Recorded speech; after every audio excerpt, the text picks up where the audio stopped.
Com férias programadas com a família, Maria Goretti foi surpreendida com um diagnóstico de lúpus. A doença autoimune deu os primeiros sinais e Goretti não rejeitou o alerta. Ela ainda foi pega de surpresa por um outro diagnóstico, um AVC hemorrágico em um dia de grande susto em sua casa. No programa de hoje, você vai ver como fé e cuidado devem sim andar juntos.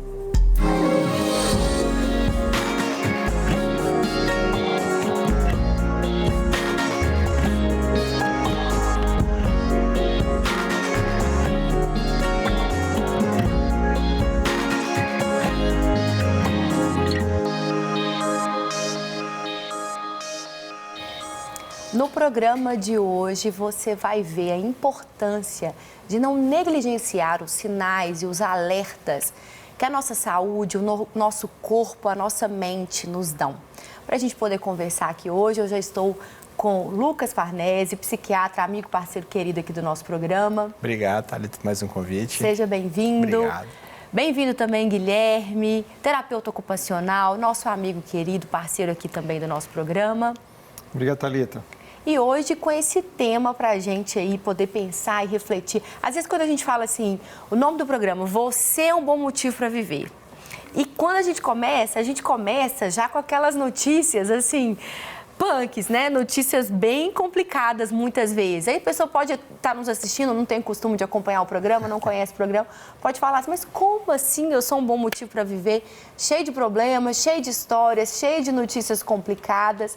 A vida real, o chão da vida, ele é mais complicado, com mais pedras no caminho do que a gente imagina, né, doutor Lucas? Cheio de pedras, mas pedras que a gente consegue lidar, né? Umas a gente lida com a nossa força, outra com a força que vem do alto, mas a gente consegue lidar com eles, não tem...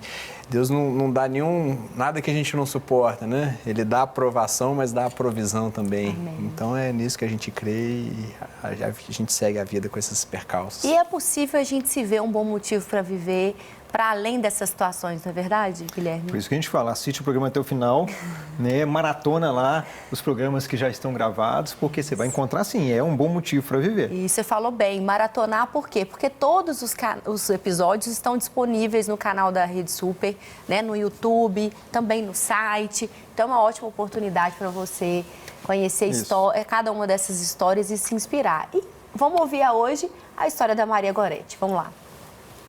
Eu estava preparada para fazer uma viagem de férias com a minha filha e eu tinha aparecido uns vertigos na minha pele e eu fiquei preocupada e procurei a dermatologista. E ela falou, Goretti, vamos fazer um exame para tirar a dúvida que eu estou achando que isso é lúpus. Aí eu fiz o exame, levei o resultado para ela um dia antes, né, de ir para a praia. E ela constatou que eu estava com lúpus, ela pediu para repetir o exame, para ter certeza. Repetimos o exame e constatou lúpus mesmo. E eu comecei a chorar e falei, doutor, eu estou indo para a praia com a minha filha, eu amo praia, eu gosto de bronzear, passar óleo, tomar sol. E ela falou comigo assim, ele hoje é o seu inimigo. Eu vou te liberar.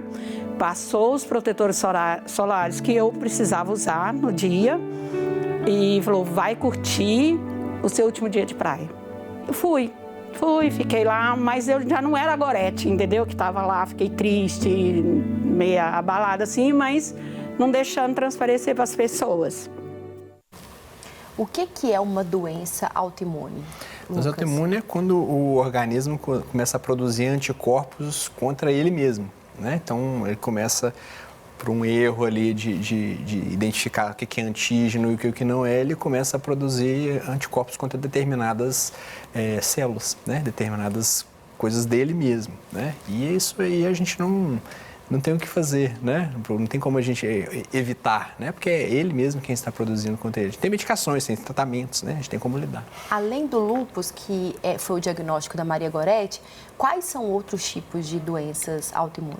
Tem várias, né? Tem tem doença de Crohn, né? Que é uma doença autoimune contra células do próprio intestino, né? A reumatologia tem várias doenças autoimunes, né? Tem várias doenças dessas que vão atacando atacando ali o próprio organismo, né? Pele, tem doença autoimune contra células renais, né? Tem doença autoimune contra vários tipos de células do nosso organismo. Psoríase é? Psoríase.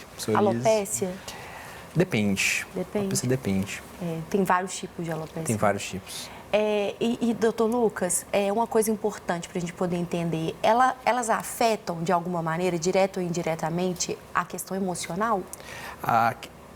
Elas podem afetar a questão emocional, mas a questão emocional afeta demais a manifestação da doença autoimune, né? Demais. Então, quando chega pessoas então, com doenças autoimunes, fala, olha, é teu dever, é o teu tratamento principal cuidar da sua saúde física, né? E da sua saúde mental. Né? Piora muito a doença autoimune quando as questões emocionais abalam, né? As pessoas com transtorno de ansiedade. Né? Hoje as pesquisas cada vez mais mostram que as doenças psiquiátricas, elas não são, né, uma emoção ali do nada, né? Elas geram inflamação no corpo todo, liberam mediadores inflamatórios, citocinas, interleucinas, né? Então não é uma coisa assim restrita a estou triste ou estou ansioso, tem toda uma repercussão orgânica. E quando eles falam assim, mancha no corpo, a pessoa está com depressão ou ansiedade, que ela fica com mancha no corpo, ou roxo, isso acontece realmente? Acontece, mas aí não por doença autoimune, aí por outros mecanismos. Manifestação das doenças emocionais e mentais no nosso corpo. Sim. De forma evidente. Sim, aí podem aparecer manchas, né? As pessoas relatam, tem uma mancha, ela some, aparece em outro lugar, e ela some, aparece em outro lugar, mas aí não como doença autoimune, né? Aí como manifestação dermatológica ali da doença autoimune mental. Seria, por exemplo, um quadro de psoríase agravado por um emocional desestabilizado. Sim, um lúpus que piora, uma doença de Crohn que se agrava, né? Então a pessoa... Porque a gente não tem como acabar com isso, né? Essas doenças autoimunes, a gente não tem tratamento para organizar o sistema imune novamente para que ele não ataque, né? Então a gente precisa de um corpo muito saudável, de uma mente muito saudável, né? Para a mente não ficar produzindo substratos inflamatórios que vão inflamar mais o organismo e vão piorar, aumentar a resposta inflamatória do organismo contra ele mesmo, né? Então a gente tem eu falo, você tem que alimentar muito bem, dormir muito bem, se exercitar muito e manter suas emoções no lugar, né? Manter dentro do possível, né? A gente fala, você não pode estressar, isso não existe, né? Mas você tem que aprender a lidar, fazer o tratamento certinho, fazer a terapia quando for necessário, né? Se precisar tomar um remédio para organizar as emoções, tomar bem certinho, porque isso é um imperativo, né? Para manter aquele corpo saudável. Manter saudável. Guilherme, você já recebe muita indicação de psiquiatras ou outras especialidades que mandam para o consultório por causa de alguma doença autoimune? Com certeza. Doença autoimune, não é que ela tem mais ou menos do incidência com relação aos últimos anos. A doença autoimune, ela sempre existiu. E muitas delas não eram pesquisadas e com as descobertas mais recentes, elas começaram a ter mais identificações com relação a esse processo. Como é que a gente podia imaginar alguns anos atrás que tem células neuronais dentro do intestino, por exemplo? Então, essa relação eixo-cérebro. Hoje é absolutamente comum você ir no psiquiatra e o psiquiatra perguntar como é que está a questão sua intestinal, de alimentação. Total. É quase que obrigatório a gente começar a perceber, e a medicina, de uma forma muito, muito feliz, tem observado que é tão importante perguntar nos consultas psiquiátricos como é que está a sua atividade física, como é que está a sua alimentação, como é que está o seu aspecto nutricional. Então, isso mostra para a gente que essas comprovações que hoje existem vêm mostrar como que essas patologias já eram mesmo uma ordem dessa conversa que tem o tempo inteiro com o nosso psiquismo e com o nosso corpo. É o somático-psíquico, psíquico-somático. E aí, essas pessoas chegam no consultório com essas queixas e tem as particularidades. É uma coisa você saber que você está doente, que você tem uma virose e que daqui a 15 dias, daqui a 3 semanas, daqui a um mês você está bom. Né? Uma patologia também, às vezes uma depressão, você vai usar um tempo de uma medicação, mas quase que tem uma remissão. E quando você tem um diagnóstico de uma patologia autoimune, a pessoa fala assim para você, olha, não tem cura isso não. Você vai ter que conviver com essa patologia, talvez pro resto da sua vida. Então essas pessoas entram, né, como ela falou naquela fala dela, poxa vida, eu tenho um primeiro impacto, a gente fica muito triste, porque é quase que uma coisa meio condenatória, você está condenado a viver com aquilo para o resto da vida. Então o suporte terapêutico, ele entra exatamente aí, Como é que a gente vai dar instrumentos suficientes para que a pessoa dê conta dessa convivência, porque ela pode conviver e muito bem, mesmo com uma doença autoimune. E a gente vê também, Guilherme, ao contrário, por exemplo, a pessoa chega lá no consultório, ela começa a trabalhar o emocional dela, às vezes chegou que estava muito triste, recorrente, não tinha um diagnóstico assim estabelecido, mas ela começou a tratar e a gente vê evidência, por exemplo, da pessoa, com o tempo de tratamento, ela emagreceu. Ela foi desinflamando, assim, ela começou a desinflamar a mente, a cabeça dela. E viu esse benefício também no corpo? Isso, com certeza. O que acontece? Quando a gente... a nossa cultura absorveu demais essa questão de um vocabulário que a gente chama de dualista, né? Essa informação que divide esse ser humano. A gente fala... O programa é muito feliz quando a gente tem uma opinião comum dessa integralidade do ser humano e a gente divulga isso com muita intensidade. É muito comum, sim. Você começa a melhorar um aspecto do seu próprio organismo e os outros começam a responder junto. É muito comum você começa a desenvolver um processo terapêutico e, com o passar do tempo, a pessoa começa a perder peso. Mas por que perdeu peso? Porque começou a perceber que aquele excesso de alimentação ou a inadequação alimentar era por um processo de ansiedade. Quando ela começa a reduzir e controlar um processo de ansiedade, aquilo repercute num processo alimentar com relação ao cuidado, com relação a um aspecto nutricional, visita outros profissionais e uma coisa vai puxando a outra. Do mesmo a gente que fala que a própria Bíblia diz um abismo puxa outro abismo, mas existe um mecanismo também que é positivo, que uma coisa também começa a puxar a outra.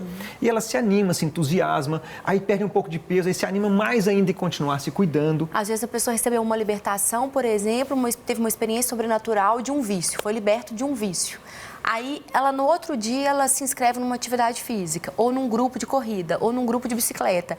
Aquilo ali vai produzindo para ela a permanência daquela cura, né? Por quê? Porque ela mudou o meio, ela mudou as conversas, ela mudou o estilo de vida dela, que está coerente com aquela cura que ela teve.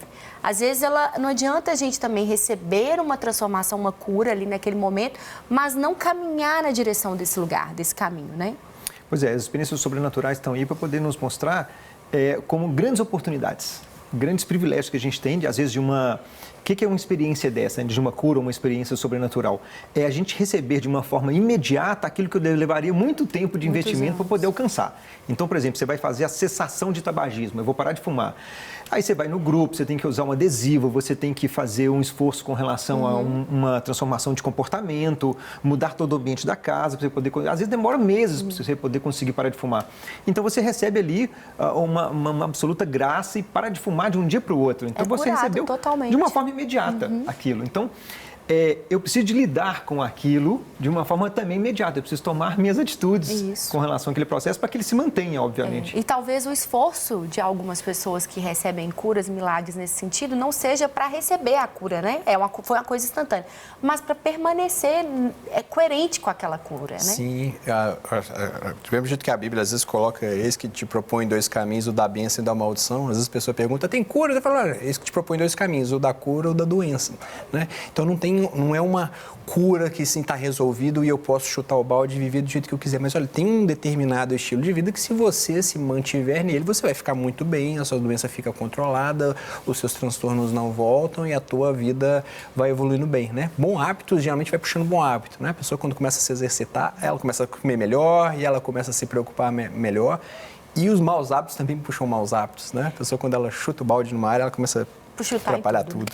A Maria Goretti, além dessa experiência, né, desse diagnóstico, ela teve um susto muito grande. Vamos conferir. Em julho de 2021, eu estava passando roupa, de repente entrou um pitbull na minha casa, atacando meu esposo, e meu esposo relutando com ele, aí ele foi para cima da minha cadelinha, latiu, ele pegou e soltou meu esposo e foi para cima da nossa cadelinha. E ela estava com o cachorrinho na barriga e meu esposo lutando, pegando um banco, batendo para poder expulsar. E eu naquele pavor, conversando com a policial, já estava com ela na linha. E ela mandando eu ter calma, eu falei, não tem como ter calma, o cachorro tá com meu marido, tá matando minha cachorrinha, e eu não sei de quem que é o cachorro e tal. E nisso eu entrei para a sala, foi onde eu passei mal, ninguém viu, devo ter ficado uns 10, 15 minutos ali, no sofá, entendeu? Sem saber que eu estava tendo um AVC ali naquele momento. E aonde os paramédicos chegaram, o bombeiro chegou e foram prestar o meu socorro, né? Entraram na sala, viu que eu estava caída no sofá e me levaram para o hospital, fiquei internada, eu tive um AVC hemorrágico. E o médico falou pro meu menino assim: Paulo, nós vamos entrar com a medicação e até amanhã a gente vê qual vai ser a reação da sua mãe em relação à medicação. E para honra e glória do Senhor, eu tive muita fé, eu não critiquei, em momento algum eu duvidei de nada, em momento algum eu tive raiva, eu tive de estar naquela situação, porque o lado esquerdo ficou todo paralisado. Então, aí quando foi no outro dia, o médico chamou meu menino e falou assim: Paulo, o remédio está reagindo. Ali alimentou mais a minha fé, entendeu? E ele falou assim que o processo era lento por causa da paralisação e com 4 dias meus dedos direitos movimentaram. Com 15 dias a minha mão movimentou, entendeu? E com 16 dias eu saí quase andando do hospital. E saí elogiada pelos médicos, né, pela equipe médica, pelas enfermeiras, todo mundo batendo palma o dia que eu andei no corredor com a médica, com o andador. Ali eu certifiquei e testifiquei a minha vitória no Senhor. Doutor Lucas, uma situação de um susto muito grande, a gente não tem, pelo que eu acredito, base científica para comprovar que foi por isso que desencadeou. Ela poderia ter, às vezes, uma situação já genética, uma predisposição, uma coisa assim. Mas é comum, assim, isso pode acontecer ou vir à tona de acordo com um episódio como esse? De ter um AVC hemorrágico, assim, desse jeito? Isso.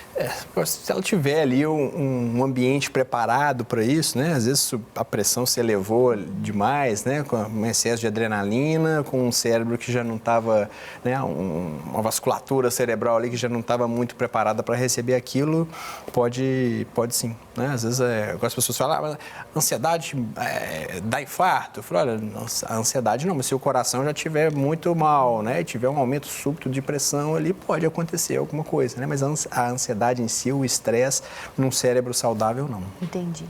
Vamos então conferir a palavra de esperança que ela deixa pra gente?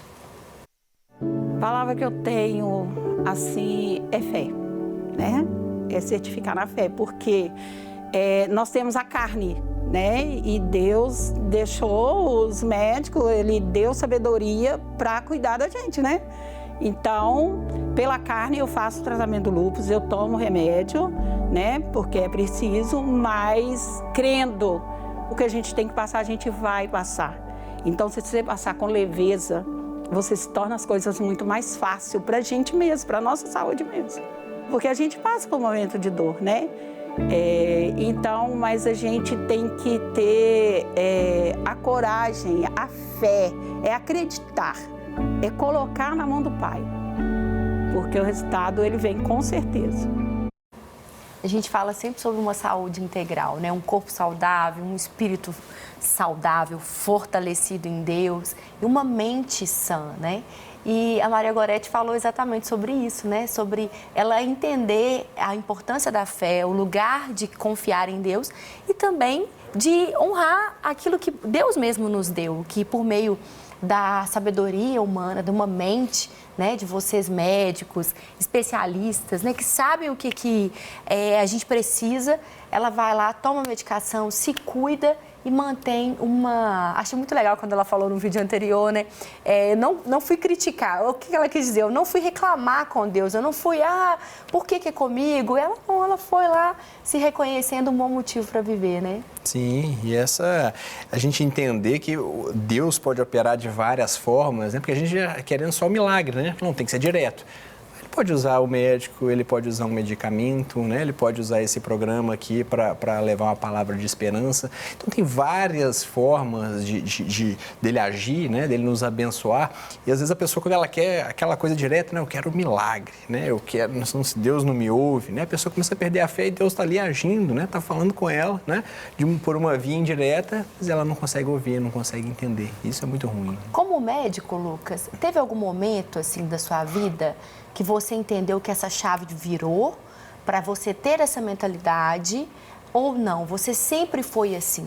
Ou chegou até a viver um conflito em algum período como médico? Não, numa época não tinha conflito nenhum, era a medicina e pronto, né? Só a medicina? Era só a medicina, e só a medicina resolve, né? E um dia, essa chave virou, né? E aí dá um programa inteiro contando o que a gente tem que fazer um programa contar a história de vocês aqui também, né? Sim, mas basicamente foi lendo a Bíblia sozinho em casa, né? Eu fui ler a Bíblia, como eu falei, a gente está numa sociedade cristã, né? Tem um paciente ali que cristão, católico, eu preciso entender quem são esses personagens. Eu não sabia quem que era Abraão, não sabia, não conhecia ninguém. E comecei a ler e não parei mais, né? Fui lendo e aquilo ali me pegou, né? Então, eu sou um grande incentivador das pessoas leem, né? Eu falo, olha, alimenta, né? O maná diário ali, leia diariamente. Palavra, né? Porque foi... E não parei mais, falei, não tem como ser só a medicina, né? E a gente experimentou várias transformações na nossa casa que ciência e medicina não explicam. Graças a Deus por isso. Vamos fazer um programa. Vamos fazer, e vamos falar mais vezes aqui. Eu fico sempre perguntando os casos de vocês, as histórias de vocês, porque colaboram muito, né, com a nossa interpretação da vida e de tudo aquilo que Deus faz. Agora, nós vamos ouvir quais são os bons motivos para viver que a Maria Gorete tem. É minha família, meus amigos, que eu descobri que eu tenho muitos após o AVC que eu tive. Eu tive muito amor, tive muito carinho, então esse para mim é o maior, né? É a leveza de viver mesmo, é a leveza de encarar as dores, de encarar a luta, porque todos nós seres humanos passamos por alguma luta, alguma história, né? Então, é fácil não, mas se você tornar as coisas mais leves e alimentando a sua fé, né? Porque o que nos move é a nossa fé, né? Então, eu acho que o que vale é isso, é crer, é esperar, é buscar, né? E aí as coisas acontecem naturalmente, pelo menos no meu ponto de vista eu vejo isso. Que coisa boa de ver, né? Muito especial isso, né? Muito bom. A gente percebe como que a espiritualidade, a fé, elas realmente colaboram de forma muito importante no processo de restabelecimento, de recuperação, de reabilitação, como que as pessoas elas vão encontrando aquilo que é o motivo para poder viver e que quando esse conjunto acontece, né, da família, dos amigos, e faz a gente lembrar o quanto estas coisas são importantes e fundamentais para a vida da gente. Porque a gente acaba, às vezes, naturalizando demais, né? Assim, às vezes tem amigos de 10 anos, 20 anos, aí fica tanto tempo sem falar, esquece que existe, né? Ou então, não, é porque a nossa amizade não muda, então não importa quanto tempo, tudo bem, mas não é tão gostoso também estar perto de quem a gente ama, lembrar aquela pessoa que ela é amada, que ela é especial, né? Tá junto, às vezes, sem ser também numa situação, igual ela falou, no AVC eu vi o quanto eu sou amada. Uhum. Mas será que a gente precisa só estar no olho do furacão, assim, para a gente poder lembrar que é amado e lembrar que ama também as pessoas? Que bom, a igreja serve para isso, né? Para a gente poder perceber que a gente estar nesse lugar é importante, porque todos os momentos vão acontecer, mas também é o momento da gente se alegrar, da gente celebrar, da gente ser com o outro, e é o momento, às vezes, de eu estar no lugar que é o oposto disso, é o meu lugar de ajudar daquele que está passando por uma necessidade, uma situação difícil, e que eu posso ser o instrumento de Deus na vida daquela pessoa naquele momento, às vezes com gestos absolutamente simples, que seja uma mensagem, um telefonema, uma visita, coisas que são acessíveis, né? E que aquilo vai ser a resposta que é tudo que a pessoa precisa naquele momento. E a gente, com gestos extremamente simples, a gente consegue fazer isso, alcançar. E às vezes fica pra gente também essa lição, assim, né? Porque a palavra mesmo fala sobre a gente se alegrar com os que se alegram e chorar com os que estão chorando. É porque, às vezes, é tão difícil. Você tá até ali no momento que a pessoa está passando por uma dificuldade, por uma luta, mas quando a pessoa está feliz, é tão difícil, às vezes, celebrar o outro. Por que isso acontece? Celebrar a vitória do outro, né? Outro, tá junto com o outro quando o outro está feliz. Sim, às vezes é por inveja, né? Às vezes a pessoa está ali com inveja ali da alegria do outro, né? Queria que fosse comigo, né? Às vezes acha, mas essa pessoa aí não merece, né? Tem aquele julgamento, uma comparação. Né? E quanto mais a gente conhece a pessoa, mais a gente sabe os erros, os tropeços, né? O que está por trás ali daquela aparência, né? E a gente tem uma dificuldade mesmo de celebrar, né? Às vezes a gente está numa sociedade tão hiperestimulada que a gente tem dificuldade de celebrar as pequenas coisas que deviam ser celebradas, né? A gente fica os grandes eventos, né? A gente lembra ali os grandes eventos, uma formatura, né? Um aniversário que completa década, né? 40, 50 anos, né? 50 anos de casado, né? Quer fazer aquele festão, mas a gente esquece de celebrar, a gente tá junto, a vida de todo dia, as bênçãos que a gente recebe só de estar vivo, né? As coisas que a gente tem, a gente esquece de comemorar essas coisas, né? A vida vai passando, passa um dia, passa dois, passa um mês, dois, a gente não comemora nada, né? Como se nada de bom tivesse acontecido. Foi muito bom o programa de hoje para a gente poder refletir sobre essa importância que a gente tem que dar para as coisas certas, né? Valorizar o autocuidado, a ajuda de médicos, de especialistas que, graças a Deus, existem para nos favorecer nesses momentos e também de ter uma saúde espiritual, né? De buscar ter uma saúde espiritual para poder acreditar nos processos. O Bispo Carlos Damasceno, ele diz que o que a gente valoriza na nossa vida se torna a nossa cultura. Então, que a gente valorize o bom, o belo, celebrar as pequenas e as grandes coisas. Porque, afinal de contas, no reino de Deus não tem nada pequeno, né? Tudo que Deus faz é bom e é abundante. Que essa mensagem fique no seu coração. Eu espero você no próximo programa. E lembre-se, você é um bom motivo para viver.